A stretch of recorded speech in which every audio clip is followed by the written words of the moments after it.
warahmatullahi wabarakatuh. Waalaikumsalam warahmatullahi wabarakatuh. Ya, selamat pagi semuanya Bapak Ibu. Salam sejahtera, salam sehat selalu, dan panjenengan adalah guru hebat-hebat di SMA Negeri Kerjo. Hari ini Bapak Ibu guru kami undang, saya ini adalah Ibu Reni Panjanina yang ingin menyampaikan berkaitan dengan masalah membangun budaya positif itu yang seperti apa. Jadi membangun budaya positif itu yang seperti apa? Sangat mudah sekali pada waktu ini panjenengan bisa kerso untuk duduk bersama. Kita akan membahas bagaimana sih budaya positif itu yang akan kita kerjakan, kita lakukan di sekolahan kita yang kita cintai ini. Mestinya berkaitan dengan budaya positif ini nanti akan banyak sekali ilmu pengetahuan yang panjenengan yang dulunya belum tahu menjadi akan tahu.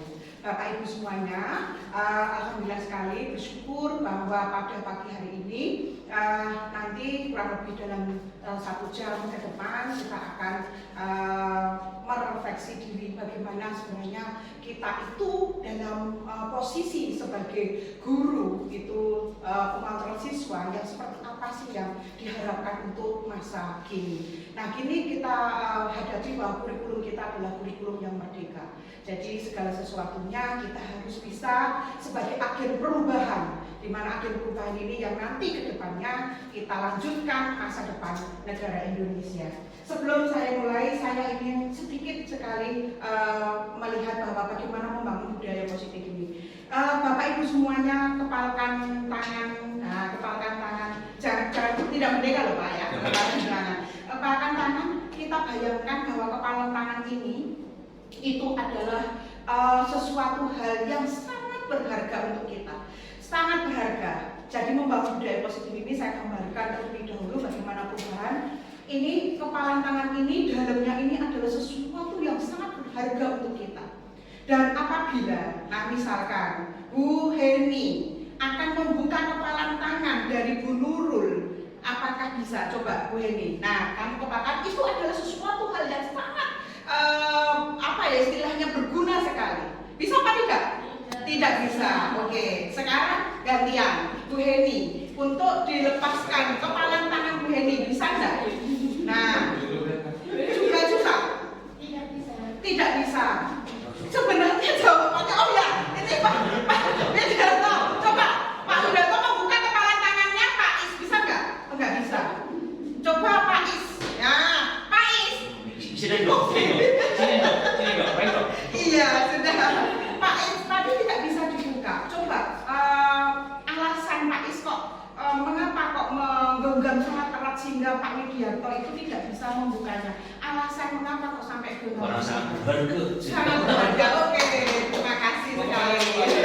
Oke, coba ini tadi Bu Nurul juga seperti itu. Bu Nurul bagaimana? Kalau menurut Bu Nurul, kenapa kok kepala tangan tadi itu tidak bisa dibuka oleh Bu Heni? Itu susah sekali. Itu karena apa ini? Berharganya apa untuk bagi Bu Nurul? Menurut saya memang Bu Heni itu begitu mempertahankan. Gitu ya. Bu Heni mempertahankan ini tadi kepala Bu Heni yang mempertahankan sehingga seolah-olah kita itu tidak bisa posisi kontrol kita itu tidak boleh diubah atau dibuka atau diketahui atau segala sesuatu untuk orang lain. Oke. Nah, itulah Bapak Ibu ternyata kepalan tangan hanya sebagai kepalan tangan itu seolah-olah adalah sesuatu hal yang sangat berharga untuk kita, ternyata tidak bisa itu untuk diubah orang lain. Nah, demikian pula berkaitan dengan ini, mari kita masuk ke slide berikutnya. Nah, itu adalah perubahan Bapak Ibu. Paradigma perubahan ini adalah dalam membangun budaya positif. Sekolah dapat menyediakan lingkungan yang positif, aman, nyaman, agar siswa mampu berpikir, bertindak, menciptakan dengan merdeka, mandiri, dan bertanggung jawab. Lanjut di sini. Nah, dari Bapak Ibu tadi mengepalkan tangannya itu sangat luar biasa sampai tidak bisa membuka, karena itu adalah merupakan ilusi kita bahwa itu adalah merupakan harga diri kita. Mungkin segala sesuatu yang mungkin sangat berharga untuk kita. Nah, ada dulu kita mengetahui bahwa umumnya disiplin itu sangat berkaitan dengan kontrol guru terhadap siswa. Umumnya dulu seperti seperti itu. Dan menurut Dr. William Glasser, dalam kontrol teori terdapat beberapa miskonsepsi untuk yang sekarang. Bahwa kita sebagai guru, ilusinya itu guru itu mengontrol siswa. Siswa itu kudu manut gurune, itu yang pertama. Jadi guru itu adalah pengontrol siswa. Itu adalah merupakan miskonsepsi menurut teori kontrol oleh William Glasser. Itu yang pertama. Yang kedua, ilusi bahwa semua penguatan positif efektif dan bermanfaat. Bahwa kita sebagai guru itu mempunyai ilusi pandangan bahwa siswa itu nek manut gurune itu mesti apik, mesti bermanfaat, mesti berefektif untuk mereka gitu. Yang ketiga, ilusi bahwa kritik dan membuat orang merasa bersalah dapat menguatkan karakter. Itu pikiran dulu, miskonsepsi. Bahwa kalau kita berkaitan dengan ilusi bahwa kritik membuat orang merasa bersalah, kadang-kadang seperti itu, merasa orang bersalah. Jadi misalkan anak itu tidak mengikuti kita, nah bagaimana kita akan memberikan nasihat kepada anak itu? Mesti kita membuat orang itu anak itu biar merasa bersalah terlebih dahulu. Nah itu adalah miskonsepsi tentang disiplin yang awalnya kita lakukan seperti itu. Sehingga kita berpikiran bahwa dengan anak itu merasa bersalah, maka dia akan menumbuhkan karakter. Terus yang keempat yaitu ilusi bahwa orang dewasa memiliki hak untuk memaksa. Ini adalah merupakan suatu contoh dalam kehidupan kita, dalam sebagai guru, kadang-kadang dipaksa. Kamu enggak ini harus kena sanksi, kena hukuman. Nah ini adalah merupakan ilusi yang berkaitan dengan disiplin yang dulu kita pernah lakukan. Maka bagaimana untuk yang sekarang? Karena kita sebagai agen perubahan. Menurut Stephen, jika ingin membuat kemajuan, kalau ingin membuat kemajuan, perlahan-lahan ubahlah sikap atau perilaku Anda. Kalau ingin kemajuan, ubahlah sikap perilaku Anda. Nah, perilaku apa ya tadi? Kita sebagai kontrol siswa, kita juga menganggap bahwa kalau kita itu menasihati siswa, dengan siswa itu merasa bersalah, itu akan membentuk karakter. Terus kemudian siswa itu kita bandingkan bahwa kita adalah orang dewasa. Anak-anak itu harus menuruti yang kita pelajari. Jika ingin membuat perubahan, perlahan-lahan ubahlah sikap atau perilaku Anda. Nah, apa sih sebenarnya disiplin? Nah, disiplin menurut Bapak Ki Hajar Dewantara ini menyatakan bahwa untuk menciptakan siswa yang merdeka, maka syarat utamanya harus mempunyai disiplin yang kuat, yaitu disiplin diri yang berasal dari motivasi internal. Jadi dirinya sendiri yang termotivasi ingin disiplin, bukan kita yang membuat anak itu disiplin, tapi dirinya sendiri. Ya, di dalam dirinya sendiri. Jika tidak mempunyai motivasi internal, maka diperlukan motivasi eksternal, yaitu orang lain. Nah, kita lah sebagai guru itu adalah sebagai mengarahkan, menuntun siswa untuk apa? Untuk agar anak itu bisa mempunyai karakter yang baik dengan mendisiplinkan. Disiplin itu jelas ada, tapi disiplin yang sekarang itu berbeda dengan disiplin yang dulu. Jadi kita sebagai guru itu juga sebagai motivasi eksternal untuk memberikan kedisiplinan kepada diri pada siswa. Motivasinya apa? Motivasi banyak sekali. Setiap kali kita dalam masuk di kelas untuk memberitahukan, oh anak harus bangun pagi, ya, karena pentingnya kita berkomunikasi setiap harinya, bahwa pendidikan itu penting. Terus kemudian kita juga mengajak bahwa suatu saat masa depanmu itu adalah ada di dalam dirimu sendiri. Sehingga kalau kalian itu ada siswa-siswa itu diharapkan bisa mengontrol dirinya sendiri, maka harapan untuk masa depan itu juga bisa dikontrol oleh dirinya itu sendiri. Nah, itu adalah kata disiplin. Nah, motivasi perilaku manusia itu sebenarnya ada 3. Motivasi perilaku manusia itu ada 3 menurut Diana Gosen. Yang pertama yaitu untuk menghindari ketidaknyamanan. Itu motivasi kita, itu menghindari ketidaknyamanan itu yang seperti apa? Aku udah kayak kamu bermasalah, kalau orang yang bermasalah itu saya nggak bisa gitu ya. Jadi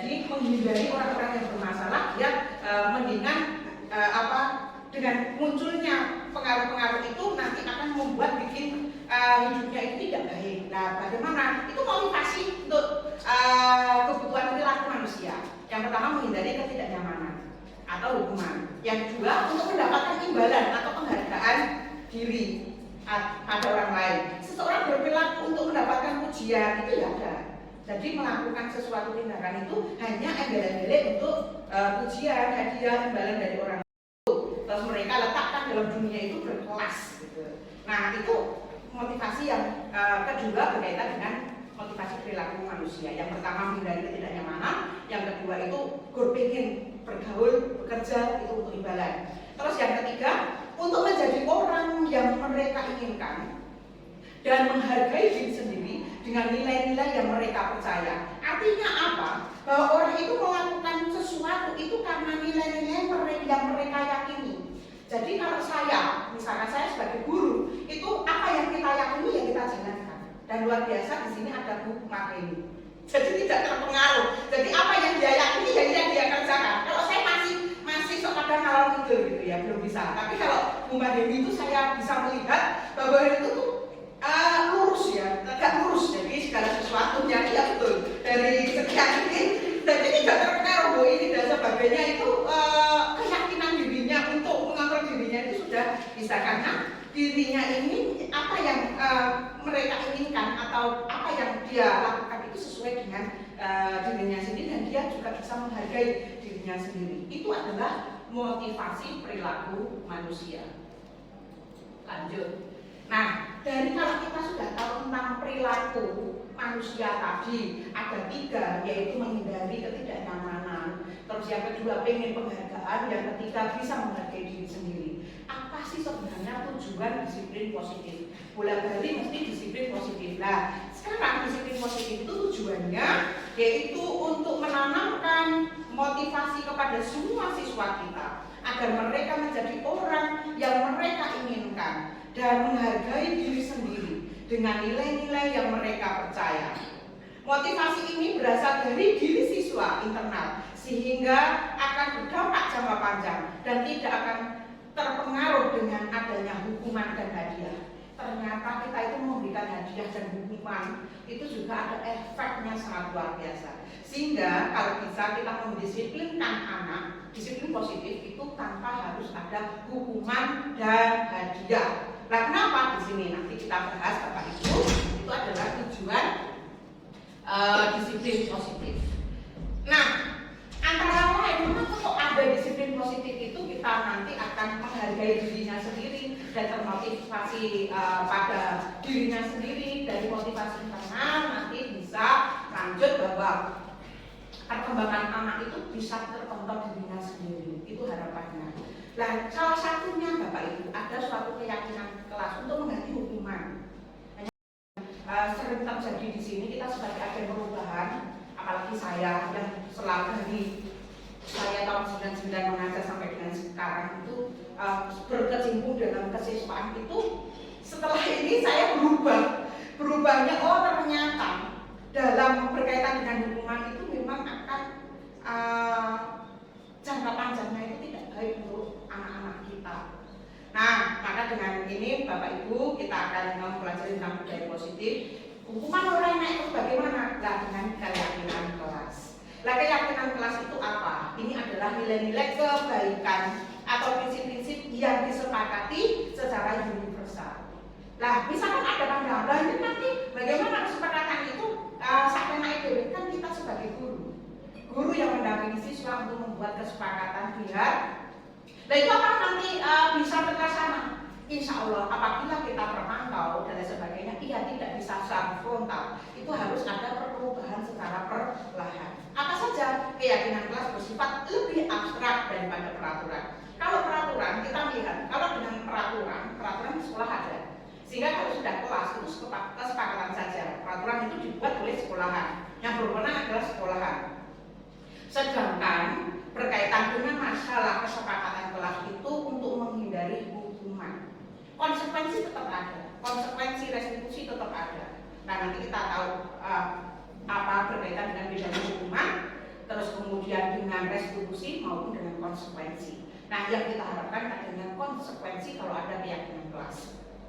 Keyakinan kelas berupa pernyataan-pernyataan universal. Ya, pernyataan universal itu umum saja. Jadi tidak terpaku misalkan kalau siswa dilarang membuang sampah kalau membuang sampah akan didenda Rp2.000. Nah itu terlalu spesifik. Tetapi kalau keyakinan kelas itu meluas, jadi maknanya lebih luas, universal. Terus kemudian pernyataan keyakinan kelas selalu dibuat dalam bentuk positif. Jadi panjenengan di SMA kita hampir 70% saya lihat di per kelas itu sudah memasuki di kelas-kelas itu sudah tertempel keyakinan kelas. Sangat luar biasa. Itu apabila wali kelas itu selalu menanyakan tentang keyakinan kelas, apakah ini sudah dilaksanakan, apakah ini benar-benar ada konsekuensinya, sudah dilaksanakan dan sebagainya, itu akan lebih baik lagi sehingga anak selalu diingatkan. Terus kemudian keyakinan kelas haruslah dibuat tidak terlalu banyak, paling cuma 5 ya, 5 poin saja itu sudah universal sehingga mudah diingat dan dipahami oleh semua anggota kelas. Keyakinan kelas hendaknya sesuatu yang dapat diterapkan di lingkungan itu. Nah, keyakinan kelas itu pokoknya yang bisa diterapkan, menjaga kebersihan, terus kemudian tidak hanya menjaga kebersihan saja, tetapi untuk meningkatkan ketakwaan itu kan secara umum. Terus kemudian menghargai, nah itu adalah merupakan suatu keyakinan yang nanti juga harus dibuat konsekuensinya. Nah, jadi jangan hanya membuat hanya suatu keyakinan, tetapi konsekuensinya juga dibuat dengan siswa. Terus kemudian di sini keyakinan kelas hendaknya sesuatu yang dapat diterapkan di lingkungan sekolah itu. Ya jelas kalau kita sudah membuat kesepakatan itu lebih enak kalau anak itu juga tahu tentang apa sih yang harus kita terapkan, kita tegakkan dalam posisi disiplin di kelas itu. Semua anggota kelas hendaknya ikut berkontribusi dalam pembuatan keyakinan kelas. Mungkin Bapak Ibu sudah melakukan di kelas yang sangat baik. Nah keyakinan kelas itulah yang nanti kita budayakan dalam kehidupan di sekolahan. Interaksi antara guru dengan siswa. Terus kemudian semua anggota harus ikut berkontribusi, jelas pembuatan keyakinan kelas melalui kegiatan curah pendapat. Yang terakhir, semua anggota kelas bersedia meninjau kembali keyakinan. Biasanya kalau sudah dirancang terus kemudian ditinjau kembali apakah ini perlu atau ini tidak perlu, sehingga ini dimengerti atau tidak dimengerti, ini disepakati atau tidak disepakati, itu yang harus kita pertimbangkan dalam keyakinan kelas. Nah, dalam penerapan keyakinan kelas, jika terjadi pelanggaran tentu ada sanksinya atau hukuman atau restitusi. Hukuman merupakan identitas gagal. Hukuman merupakan identitas gagal. Dan disiplin merupakan identitas berhasil. Ya, pas mati lampu ya. Betul pas mati lampu tapi tetap dilaksanakan saja pas mati lampu sehingga kita laksanakan terus. Hukuman hanya bersifat satu arah dari guru, sedangkan disiplin dalam bentuk sanksi atau konsekuensi sudah terencana. Alhamdulillah, aduh mati lagi. Ya nggak apa-apa, nggak apa-apa kita mati lampu. Terus disiplin itu dalam bentuk sanksi atau konsekuensi sudah terencana dan sudah dibahas dan disepakati sebelumnya oleh guru dan siswa. Sehingga kalau konsekuensi itu sanksinya konsekuensi itu sanksi itu adalah bentuk konsekuensi melanggar dari peraturan itu.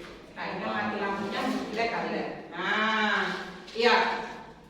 Nah sekarang Bapak Ibu saya ingatkan. Nah kebetulan malah mati lampu nggak bisa kita tayangkan tentang identitas gagal itu hukuman. Kenapa kok hukuman itu identitas gagal? Karena hukuman nanti kita terpengaruh bahwa karakter anak itu karena kemauan guru. Itu. Jadi bukan kemauan dia atas hukuman itu, tetapi dia atas perintah guru, maka itu dinamakan identitas gagal.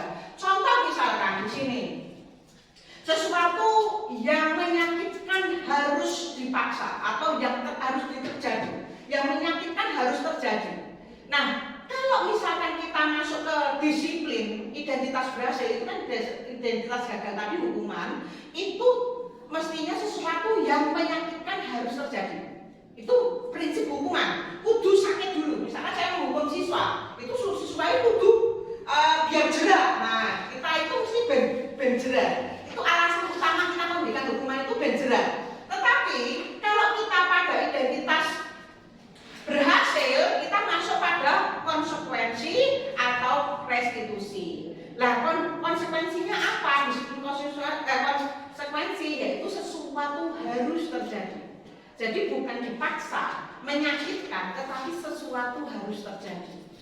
Lah sesuatu harus terjadi itu bagaimana? Lah karena sudah membuat kesepakatan, harusnya bagaimana? Itu harus dilaksanakan. Misalkan tidak mau menjaga kebersihan, tidak mengikuti piket atau tidak mau ikut dalam regu piket pada waktu jadwal piket, maka ada sanksi. Konsekuensinya apa? Harus misalkan membayar denda atau masuk kas uang Rp2.000. Nah, itu adalah merupakan konsekuensi yang harus terjadi. Restitusinya bagaimana? Kalau restitusi itu adalah pilihan. Jadi mereka sendiri yang memilih. Nek kowe orang melu piket, nah kamu harus bagaimana? Oh, saya nanti akan pulang sekolah ngepel kelas misalkan gitu. Itu karena dirinya sendiri, itu namanya restitusi. Masih banyak lagi, ada lagi. Kalau misalkan hukuman tidak nyaman untuk murid, biasanya hukuman itu tidak nyaman untuk murid. Jelas. Misal karena ini kamu saya hukum membersihkan kamar mandi, nah itu jelas anak tidak nyaman untuk kegiatan hukuman seperti itu. Lah bagaimana kalau konsekuensi tidak nyaman untuk murid itu bisa kalau konsekuensinya dilaksanakan itu dalam jangka pendek. Kalau konsekuensi misalkan tapi ada hukuman, kalau hukuman itu membersihkan kamar mandi, kalau konsekuensi mungkin mengisi bak air. Nah, itu jangka pendek. Kalau restitusi karena dia menguatkan dirinya sendiri harus bagaimana? Nah, itu dalam waktu jangka panjang. Andaikan di sini sudah ada yang layak untuk enak sekali Bapak Ibu karena di sini ada mati lampu. Nah, terus tapi antara hukuman, konsekuensi maupun restitusi, hukuman itu identitas gagal, sedangkan konsekuensi dan restitusi itu adalah identitas berhasil. Nah, dihukum oleh penghargaan tadi kan tentang motivasi perilaku manusia, ketika salah satunya adalah menginginkan kegiatan kita mendapatkan hadiah penghargaan dari orang lain. Sebenarnya dihukum oleh penghargaan itu juga tidak pas gitu ya. Apa sih sebenarnya dihukum oleh penghargaan? Sama halnya dengan hukuman. Ternyata penghargaan itu juga seperti menghukum seseorang. Mengapa kok penghargaan itu sama seperti menghukum seseorang? Berikut pengaruh buruk penghargaan terhadap anak menurut Kohn ya, menurut Kohn. 1. Memberikan pengaruh jangka pendek dan jangka panjang. Nah, pengaruh jangka pendeknya apa? Membuat hadiah kok seperti itu, jaga ke. Nah, dari jaga ke dia berpikir nanti kalau segala sesuatu kalau saya berbuat baik begini, saya dapat hadiah dari guru itu. Sehingga jangka pendeknya begitu. Kalau jangka panjang, sehingga segala sesuatu yang dia kerjakan hanya berpikiran iming-iming untuk hadiah. Itu berkaitan dengan dihukum dengan penghargaan itu seperti itu. Ya Pak Widianto ya, sering penghargaan itu tidak efektif. Kenapa kok tidak efektif penghargaan itu? Kok bisa tidak efektif untuk kita gitu ya? Bentar Bapak Ibu, saya carikan kenapa kok tidak efektif. Penghargaan itu penghargaan merupakan suatu benda atau peristiwa yang diinginkan yang dibuat dengan suatu syarat tertentu. Nah itu penghargaan tidak efektif. Penghargaan diperoleh jika melakukan hal yang disyaratkan. Jika tidak melakukan tidak mendapatkan penghargaan yang diharapkan, maka akan timbul rasa kecewa. Nah ini. Jadi dengan adanya hadiah atau penghargaan tadi, mengapa penghargaan tidak efektif? Akan timbul rasa kecewa nek orang menang.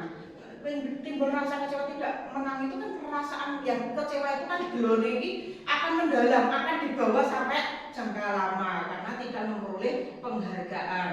Sehingga maka akan timbul rasa kecewa dan berkecil hati dan kemudian kemungkinan lain dalam waktu yang tidak yang lain akan berusaha sekeras sebelumnya dan mereka akan terus-menerus segala sesuatunya yang dilakukan itu hanya karena imbalan penghargaan. Itu penghargaan tidak efektif, ternyata hanya segala sesuatu kerja atau mengerjakan sesuatu dari siswa itu hanya ganjaran untuk mendapatkan penghargaan dan delala tidak didapat, maka dia akan kecewa.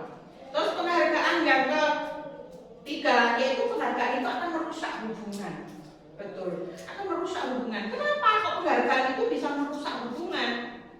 Ketika seseorang diberikan penghargaan, maka akan timbul rasa iri dari orang yang tidak menyukainya. Nah ini, jadi ketika seseorang diberikan penghargaan, maka akan timbul rasa iri dari orang yang tidak menyukainya. Misalkan dalam satu kelas ada bapak ibu guru yang memberikan penghargaan, terus ada temannya itu tidak suka dengan orang tersebut, maka akan timbul rasa itu. Misalkan ada kita itu selalu menyanjung anak-anak tersebut, hanya anak itu saja, maka ada anak yang lain yang tidak menyukai anak tersebut, maka akan timbul iri. Nah inilah nanti akan merusak hubungan, apalagi sering dipuji oleh guru tersebut. Terus yang keempat, penghargaan itu mengurangi ketepatan. Nah, mengurangi ketepatan itu yang bagaimana? Ya ketepatan itu di mana? Ini kondisi bukan persaingan, maka mengurangi ketepatan, bukan persaingan. Jadi kalau kita memberikan penghargaan itu ternyata ya mungkin ada bagusnya sesekali karena lomba, tapi kalau hanya sekedar kita mengajar dan sebagainya itu ternyata juga akan mengurangi ketepatan juga. Terus kemudian penghargaan itu menghukum. Penghargaan menghukum itu artinya apa? Penghargaan menghukum mereka yang tidak mendapatkan penghargaan. Penghargaan dan menghukum adalah hal yang sama karena keduanya berusaha mengendalikan perilaku seseorang. Pada dasarnya, setiap orang tidak suka dikendalikan dalam jangka waktu lama. Penghargaan akan terlihat sebagai hukuman jika penghargaan sangat diharapkan, tapi jika tidak mendapatkannya maka akan merasa dihukum. Jadi penghargaan itu bisa merupakan hukuman. Karena apa? Karena segala sesuatunya kita itu hanya menginginkan mendapatkan penghargaan itu. Apabila ada teman yang lainnya itu tidak mendapatkan penghargaan, seolah-olah mereka lah yang kalah atau tidak mendapatkan penghargaan itu seolah kayak dihukum. Jadi harapan-harapan itu akan saling berbenturan dengan satu dengan yang lain.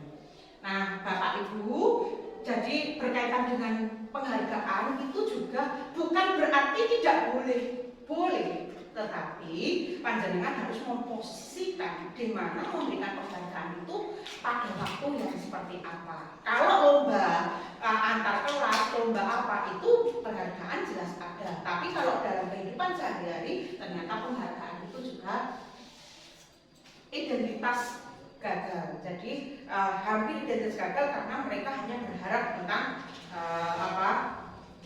penghargaan saja. Bapak Ibu, tentang kebutuhan dasar manusia, ternyata kita itu juga merupakan manusia yang membutuhkan suatu kebutuhan dasar manusia. William Glasser. Nah, ada 5 kebutuhan dasar manusia ini apa? Yaitu kebutuhan bertahan hidup. Yang pertama, kebutuhan bertahan hidup itu apa ya? Pangan, sandang, gitu ya. Itu adalah kebutuhan kebutuhan hidup manusia. Yang pertama. Yang kedua, kebutuhan cinta dan kasih sayang. Itu adalah kebutuhan yang diterima. Kita ingin ya dalam lingkungan atau anak-anak kita dalam lingkungan itu juga butuh kasih sayang. Jadi satu dengan yang lain itu saling menyayangi. Itu kebutuhan dasar manusia. Yang ketiga, kebutuhan penguasaan, kebutuhan pengakuan dan kemampuan. Penguasaan itu kemampuan. Oh, pengen loh manusia itu dengan adanya dia berhasil berprestasi itu juga diakui oleh teman-temannya. Itu kebutuhan dasar manusia. Yang keempat, kebutuhan kebebasan. Kebutuhan akan pilihan. Bahwa manusia itu juga ingin adanya suatu kebebasan. Ya, mungkin anak-anak ingin bermain atau ingin jalan-jalan dengan temannya. Nah, itu adalah merupakan kebutuhan kebebasan. Itu juga butuh karena anak-anak atau semua manusia itu butuh kebebasan. Jadi segala sesuatu yang dia inginkan atau dia pilihkan itu adalah merupakan kebutuhan dasar. Yang kelima, kebutuhan kesenangan. Merasa senang. Nah, senangnya apa? Belajar. Seperti saya. Nah, itu adalah merupakan salah satu kebutuhan dasar manusia. Jadi kebutuhan manusia itu juga tidak hanya kebebasan, kesenangan, cinta kasih, penguasaan, juga bertahan hidup. Itu Bapak Ibu tentang kebutuhan dasar manusia. Lanjut. Bapak Ibu, kita sebagai guru kita sudah tahu bahwa siswa-siswa kita itu juga mempunyai kebutuhan dasar manusia. Maka kita sebagai posisi kontrol guru itu juga diharapkan menurut di sini ada Diana Gosen, ada 5 posisi guru pada siswanya. Yang pertama adalah penghukum. Saya selama ini mengakui bahwa saya itu pernah menjadi posisi penghukum, Bapak Ibu. Jadi apa segala sesuatu anak yang kurang sesuai dengan sesuai dengan kemauan saya, itu kadang-kadang saya disanksi. Nah, penghukum itu apa? Seorang penghukum itu dapat menggunakan hubungan fisik dan verbal, dan itu pernah saya lakukan. Untuk yang sekarang tidak, Bapak Ibu, karena dengan adanya itu akan merusak jangka panjang anak-anak kita. Terus kemudian yang kedua, pertama adalah kontrol guru itu bisa guru itu sebagai penghukum. Yang kedua adalah membuat orang merasa bersalah, itu juga dengan kata-kata, caci maki itu juga merusak. Jadi anak akan merasa bersalah itu sakitnya juga tidak jangka panjang. Teringat terus, oh itu guru yang suka mencaci maki saya, menjelek-jelekan saya di depan orang banyak, itu adalah orang yang guru itu sebagai kontrol siswa, membuat orang merasa bersalah. Itu juga ada. Nah, nanti bagaimana, apa sih yang terbaik untuk diri kita? Terus lanjut. Jadi kalau membuat orang merasa bersalah, posisi ini biasanya guru akan bersuara lebih lembut. Biasanya bersuara lebih lembut, padahal dia mematikan segala sesuatunya agar anak itu merasa bersalah. Menggunakan keheningan yang membuat siswa menjadi tidak nyaman.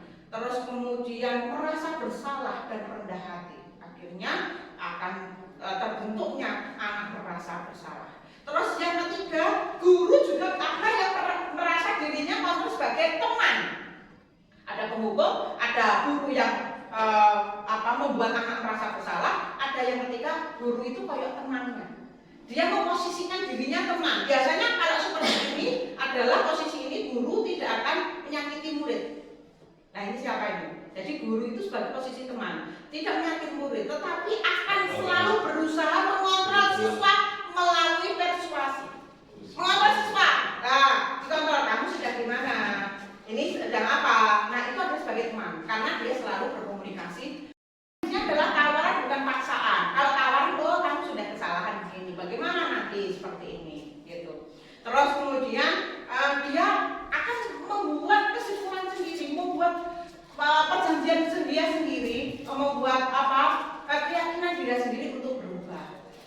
Restitusi menuntut untuk melihat ke dalam dirinya sendiri. Restitusi juga mencari kebutuhan dasar yang mendasari tindakannya. Kenapa bolos? Kenapa ini? Karena orang tua ya tidak memperhatikan dan sebagainya, sehingga ada peluang untuk itu. Nah ini kita akan tahu dari mana ya, dari cerita anak tersebut. Nah maka kita akan menggali, oh anak ini kenapa kok seperti ini? Ternyata begini gitu. Terus bagaimana solusinya? Kita harus mencari tahu untuk tindakan-tindakan selanjutnya. Restitusi diri adalah cara yang terbaik. Restitusi fokus pada karakter, bukan tindakan. Nah, bola bali ya, selalu kita mengedepankan karakter karena pendidikan kita adalah berpusat pada siswa. Jadi segala sesuatu kita mengedepankan segala sesuatu dengan karakter, bukan tindakan. Terus kemudian restitusi itu menguatkan anak yang memiliki, jadi didampingi. Memang tidak istilah waktunya itu secepat pada waktu hukuman. Oh, kalau kamu salah berarti hukumannya ini, pusat, gitu ya. Tidak, itu kan cepat. Tapi kalau restitusi itu memang harus bercerita anak tersebut.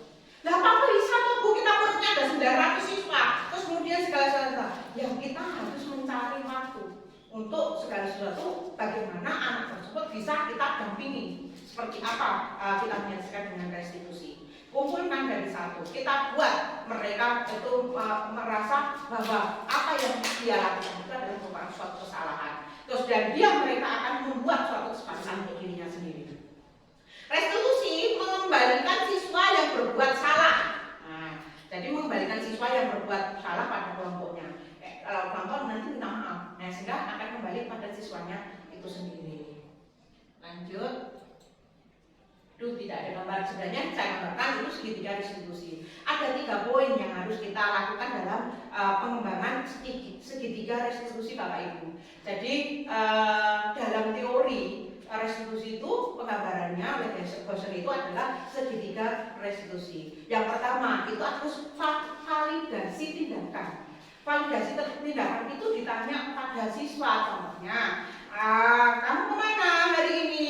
Terus kemudian sedang apa kamu? Sejauh ini kemana anak tersebut? Nah itu adalah validasi tindakan. Yang kedua yaitu menstabilkan identitas. Jadi dia harus distabilkan identitasnya itu seperti apa? Menstabilkan identitas itu yang seperti apa? Ya, dari perbuatan tadi dia akan mengorek dari kesalahan-kesalahannya itu menstabilkan identitas. Sebenarnya dia itu anak yang seperti apa? Yang awalnya mungkin anak yang tidak pernah diem, terus kemudian ternyata malah hafal Quran. Nah, misalkan itu adalah identitas untuk meyakinkan, menstabilkan identitas. Ternyata anak tersebut ada keunggulannya. Dari situlah nanti kita akan tahu yang ketiga yaitu menerapkan tentang kesepakatan tentang keyakinan, bagaimana untuk merubah segala sesuatu anak tersebut bisa tahu bahwa salah itu harus begini. Itu adalah segitiga restitusi. Tapi ya ternyata di sini tidak bisa kita tampilkan karena mati lampu lagi. Terlanjut, segitiga restitusi tersebut dibagi menjadi 3 sisi tadi, yaitu sisi menstabilkan identitas, yaitu bagian dasar untuk mengubah identitas anak yang gagal menjadi anak yang sukses. Terus validasi tindakan yang salah, tadi restitusi tidak menyarankan guru berbicara pada siswa, kamu melanggar peraturan, sikapmu tidak baik. Nah, itu tidak. Tetapi ini adalah memahami mengapa kamu begini, alasannya apa, bagaimana kamu bersikap, dia akan memahami lebih baik. Sisi menanyakan keyakinannya apa setelah kamu berbuat salah yang begini. Kalau kita melihat teori baik-baik saja ya, tetapi kenyataannya bagaimana? Nah inilah kita sebagai tantangan bagi guru untuk menyikapi perubahan, tantangan kita untuk maju ke depan. Sesuatunya ternyata di sini ternyata mati lampu ya. Nah kita akan mengubah. Iya. Lalu speaking dulu ya. Oke, itulah tadi tentang budaya positif yang saya sampaikan Bapak Ibu. Bahwa kita dalam mestinya sudah tahu bagaimana tentang disiplin positif. Penting Bu, Bapak, bahwa disiplin positif itu yang seperti apa, sehingga kita bisa mengetahui ternyata bahwa kebutuhan dasar manusia itu seperti ini. Dan perlu Bapak Ibu ketahui bahwa panjenengan tadi posisi kontrolnya ada 5. Panjenengan itu posisi kontrol yang seperti apa? Apakah saya sebagai penghukum? Apakah saya menjadi teman? Apakah saya itu suka biar anak itu selalu merasa bersalah? Apakah saya sebagai pemantau atau sebagai manajer? Nah, Bapak Ibu sendiri yang bisa melihat dirinya sendiri. Oh, ternyata saya menjadi manajer. Nah, itu sudah. Oh, saya menjadi pemantau. Saya dulu menjadi penghukum, Bapak. Tapi dan sekarang saya berupaya bagaimana saya itu akan menjadi manajer untuk anak-anak kita. Nah, karena apa? Dari hukuman, konsekuensi dan juga restitusi ternyata ada identitas gagal maupun identitas berhasil. Itu adalah yang kita ketahui. Mungkin dari Bapak Ibu sebelum saya tutup untuk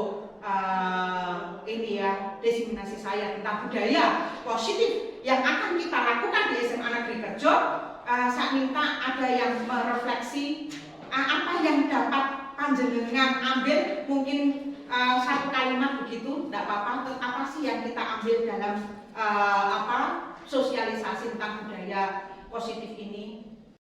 2 kalimat, 1 kata, 2 kata untuk mengetahui seperti apa sih posisi kontrol, kebutuhan dasar, juga restitusi itu yang seperti apa. Nah itu. Monggo Bapak Ibu, silakan. Mungkin Pak Tawang, ya.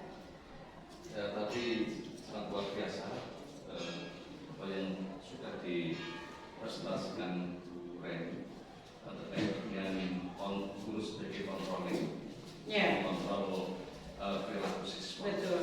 Ya, dan bisa saya tangkap itu memang untuk karakter anak itu memiliki kepribadian yang berbeda-beda. Betul. Ya. Dan ini memang untuk guru harus memahami itu dalam ketika menyelesaikan permasalahan mungkin berlaku kelas itu menyimpang tidak sesuai dengan aturan, itu memang kadang-kadang dilema begitu untuk menyelesaikan siswa seperti ini nakalnya berhenti gitu. Maka saya juga ini mau cerita terkait dengan permasalahan di kelas F8. Saya sudah bercerita sama Bu BK, kerja sama dengan Bu Iru terkait dengan permasalahan yang saya hadapi. Itu di kelas F8 itu memang banyak anak-anak yang bisa silat.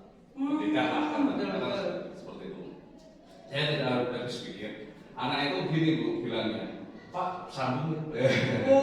Sambung. Jadi mentang-mentang karena dia pencak silat tadi ya? Ya, saya tahu dia itu guyon. Tapi saya sebagai guru di situ juga sebagai controlling perilaku siswa juga saya sudah berpikirnya gini, guyonnya belum. Nah, walaupun saya bisa silat lah. Mungkin memposisikan sebagai teman. Iya, cuma itu bagi saya sudah berlebihan. Gitu. Kemudian ketika saya ada materi menghindari perkelahian pelajar, itu ketika saya menerangkan terkait dengan perkelahian pelajar itu ada siswa perempuan yang berkata Pak jangan nyinggung-nyinggung masalah organisasi. Dan siapa yang menyinggung masalah organisasi?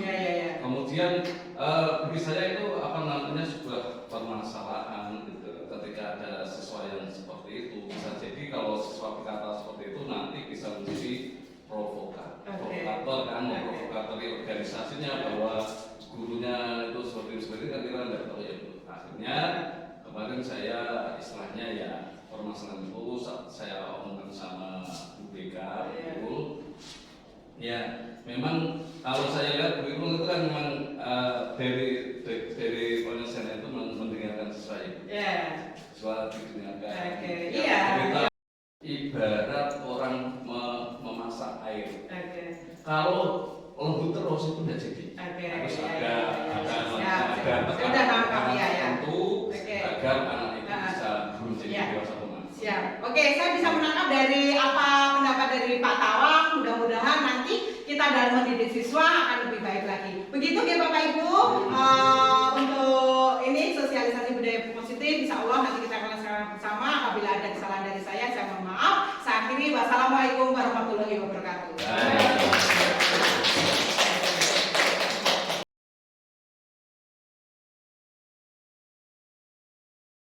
Assalamualaikum warahmatullahi wabarakatuh. Waalaikumsalam warahmatullahi wabarakatuh. Iya, selamat siang semuanya.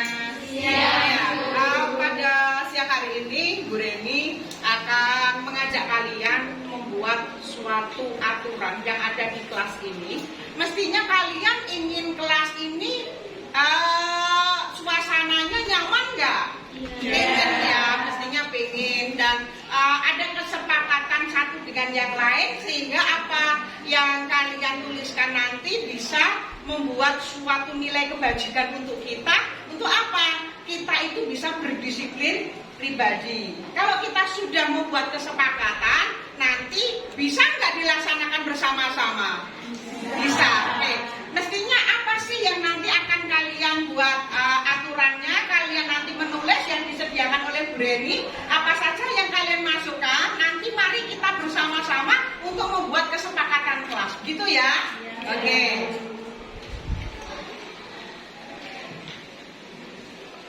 Saya bagikan ini ya. Satu-satu untuk membuat satu saja berkaitan dengan masalah apa sih yang ingin kalian hendaki.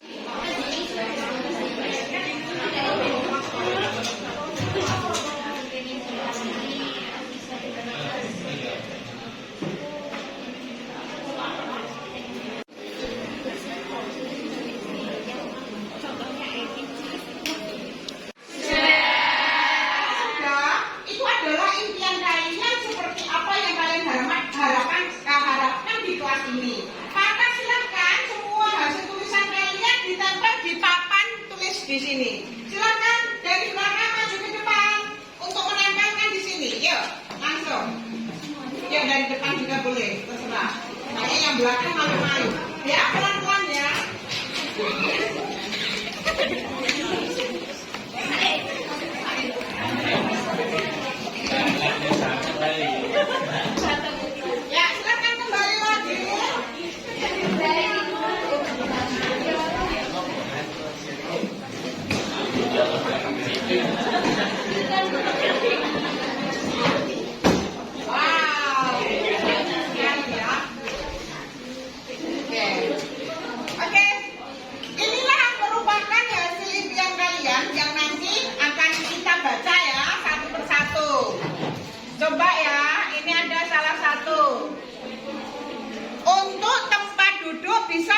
bergeser atau bergantian.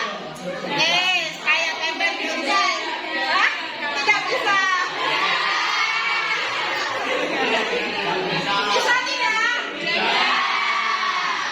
Buang sampah kebersihan juga di sini. Selalu kompak di sini. Kompak. Loh kan sama-sama berarti saya ingin kelas ini solid. Oke, solid kompak di sini.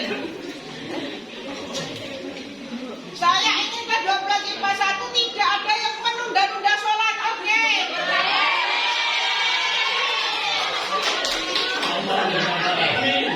Saya ingin kelas ini lebih kompak, solid lagi kompak di sini.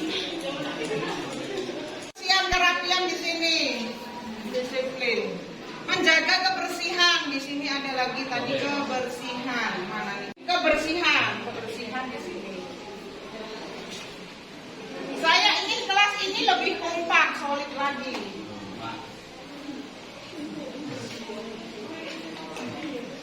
Saling menghormati, menyayangi sesama. Wah, luar biasa. 1, 2, 3, 4, 5, 6, 7, 8, 9, 10, 11, 12, 13. 13 ternyata. Ini bisa nggak ini? Bisa ya. Taruh sini 1, 2, 3, 4.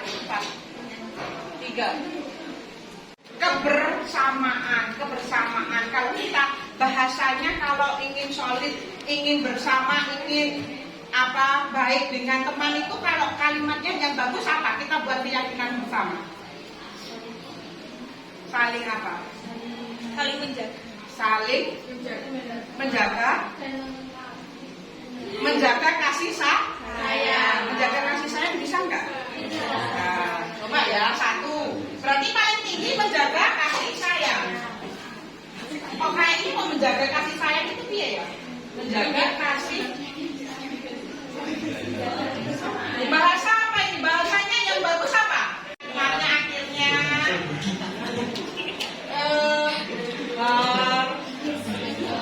harmonisan. Lah, menjaga keharmonisan ya. Terus yang kedua, di sini berkaitan dengan bergantian tempat duduk. Itu kalau bahasa kita pengen menyatukan persamaan kata apa? Rolling tempat duduk. Rolling tempat duduk gitu ya. Rolling tempat duduk.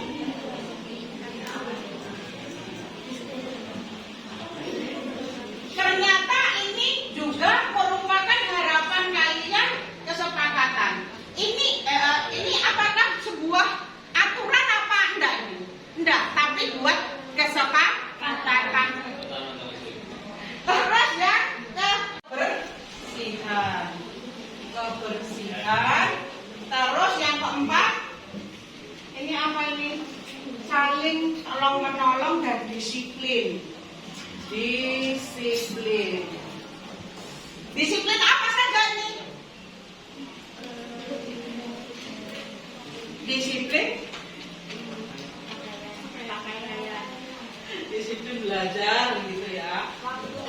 Nah, waktu itu kan termasuk belajar, berarti harus datang lebih awal, tidak boleh terlambat dan sebagainya. Satu lagi, apa ini ingin? Ini disiplin yang menunda-nunda sholat itu masuk di disiplin. Terus menjaga kerapian menggunakan apa ini seperti barang karpet, sapu. Oh, dimohon untuk mengembalikan. Oke, itu masuk disiplin nggak? Ya, berarti ada 4. Ayo, ada loh yang kelas itu kalau datang kurang dari 5 menit disuruh push up 50 kali. Akhirnya guru di situ saklek, ada yang guru masuk saklek. Nah ini kalau datang lebih dari 5 menit terlambat, nah itu ada peraturan bahwa di kelas ini kalau yang terlambat harus push up 50 kali. Akhirnya perempuan itu push up. Karena saya begini. Oh itu hari apa satu lo tempel. Terus kedua lagi, ayo kamu kan konsekuensinya untuk menjaga kedisiplinan belajar, konsekuensinya yaitu membuat pernyataan. Sekali lagi kalau banyak ya enggak apa, itu nanti dirangkum. Jadi sebagai kenang-kenangan, buku kenang-kenangan ketidakdisiplinan kelas. Bagus loh. Sampai nek wis lulus baik iki baik. Foto niki lho. Ya. Iya kan? Nah, itu akan membuat keyakinan kelas. Oke, semua keyakinan kelas kita sudah dibuat ada 3, yaitu menjaga keharmonisan, menjaga kebersihan, dan disiplin belajar. Sudah sepakat semuanya? Sudah. Ketua kelasnya siapa? Oke, tanda tangan dulu di sini. Nah, maju dulu tanda tangan. Di sini ya. ACC, ketua kelas. Nah, sini tanda tangan dulu. Yuk.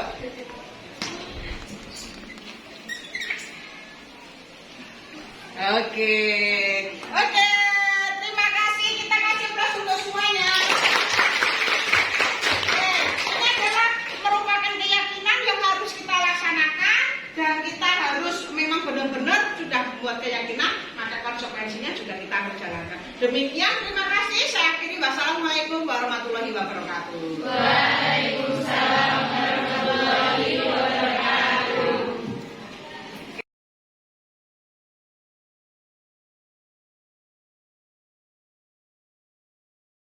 Assalamualaikum warahmatullahi wabarakatuh. Waalaikumsalam warahmatullahi wabarakatuh. Iya, ini Mas Apri dan Mas Maisya kelas berapa?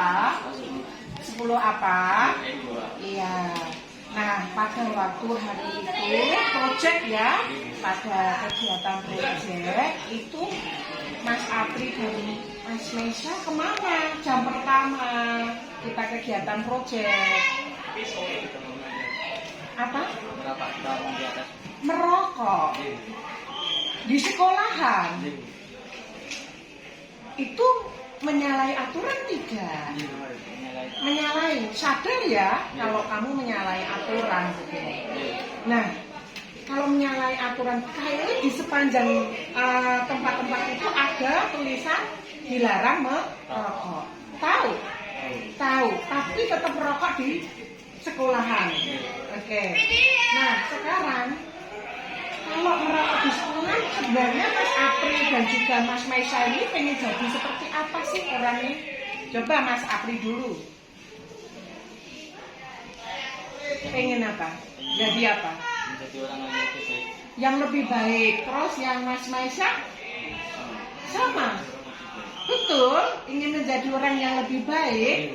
Di sekolahan orang yang lebih baik itu yang seperti apa? Menaati peraturan sekolah ya. Nah, kalau Mas Apri dan Mas Maisya itu kemarin tidak menaati peraturan sekolah, konsekuensinya tahu nggak? Aturan di sekolah ini yang merokok di sekolahan itu. Iya, apa coba? Konsekuensinya apa kalau merokok di sekolahan?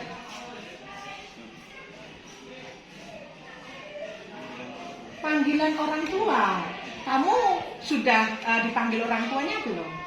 Iya. Nah, sekarang punya keyakinan tidak kalau pengen berubah, tidak merokok lagi begitu?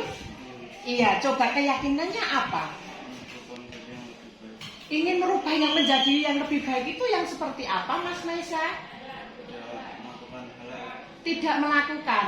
Kalau pengen merokok itu biar tidak merokok, pengen terus caranya gimana?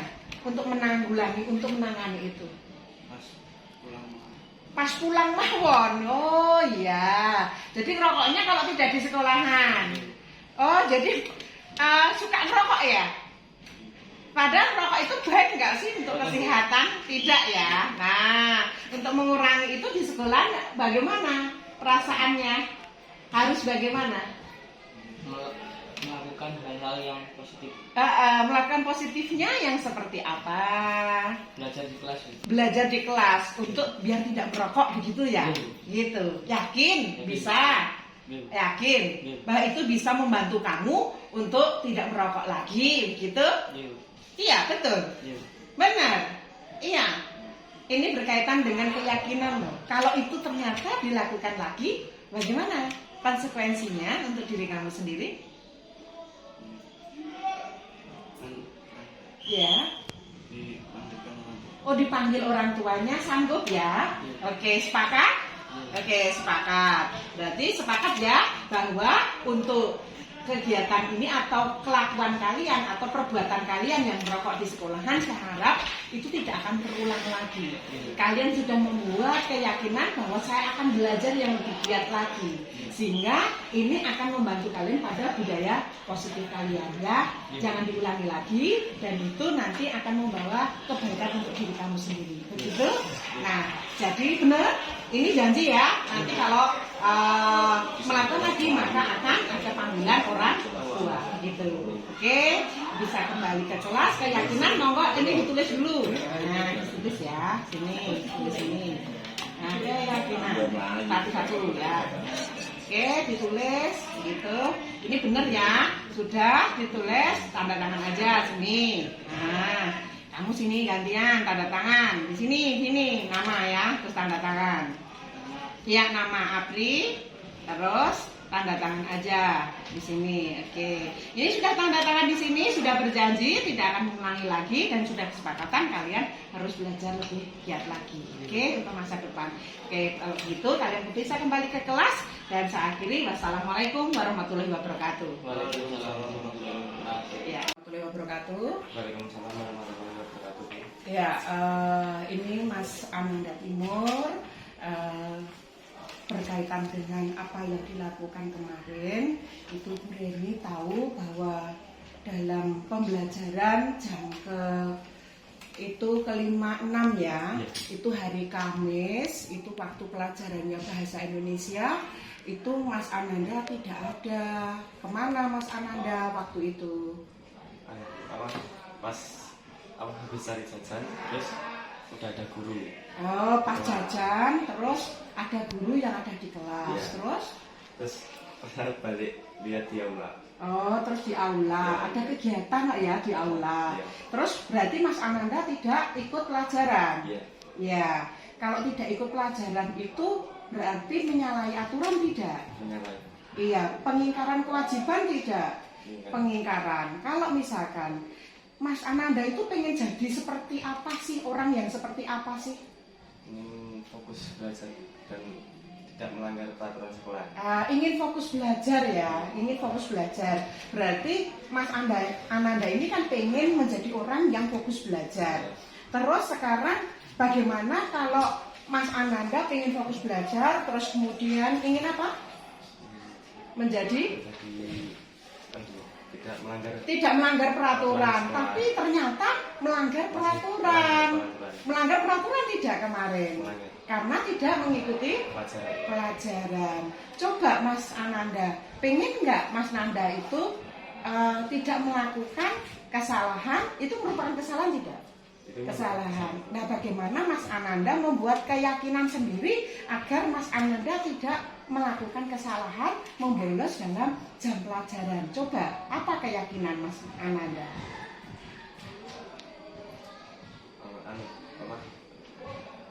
Butuh perjanjian. Oh, butuh perjanjian. Terus?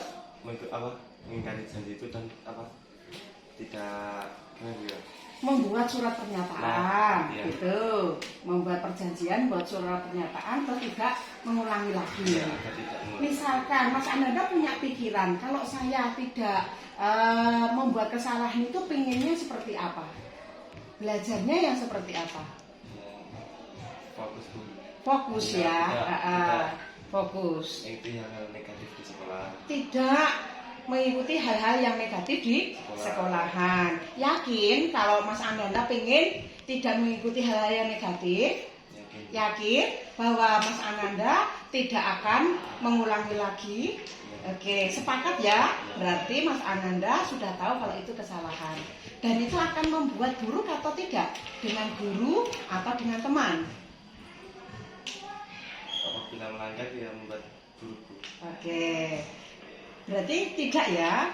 Nah, sekarang kamu yakin bagaimana ini belajarnya? Belajarnya ingin seperti apa? Lebih giat lagi ya, giat lagi. Oke, sepakat? Ini sepakat ya, tidak boleh bolos lagi ya. Oke, terima kasih. Dan sekarang kamu boleh kembali ke kelas dan jangan mengulangi lagi, nanti ketemu Bu Eni lagi. Saya akhiri dari pertemuan ini. Wassalamualaikum warahmatullahi wabarakatuh. Waalaikumsalam warahmatullahi wabarakatuh.